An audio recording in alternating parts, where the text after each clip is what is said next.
Welcome back as we continue to look at the considerations of working sound in the legendary Shell Bandstand. The shape of the shell takes the sound that's inside the shell and reflects that sound forward.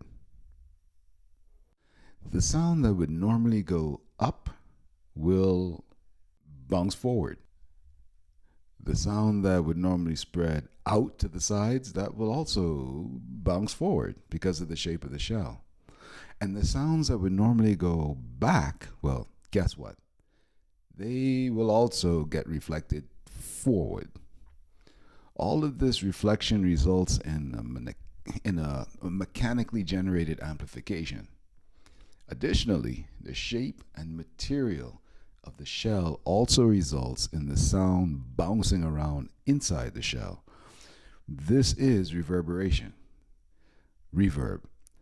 So all the sounds generated in the shell will generate reverb as well. So we should keep all of this in mind as we prepare to reinforce the music that is generated on the bandstand. So let's take a look at our proposed performance. All right. We are going to have an orchestra performing inside the shell.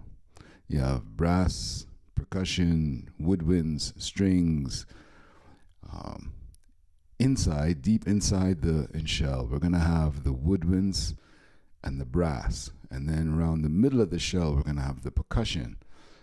All of that is inside the shell. The strings are going to be on the bandstand, yes, but not completely under the shell. So the strings aren't going to be completely under the shell. The brass, percussion, and woodwinds will have the natural amplification and the natural reverb of the shell applied to them. Meanwhile, the strings will only partially experience the amplification and reverb of the shell. This is interesting because the brass and the percussion are already naturally the loudest instruments generally in the orchestra, and they are now going to be further amplified by the shell. Meanwhile, the relatively quiet strings will experience much less of that reinforcement and less of that reverb. So we're going to have to push the strings a little more in the sound system than we normally will in order for them to feel balanced in the mix of sounds that get to the audience.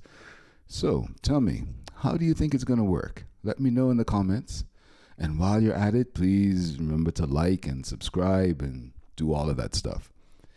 In the next post, we're going to consider how we will place the speakers for the audience, and if we're going to take the unconventional approach of providing monitor speakers for orchestra members.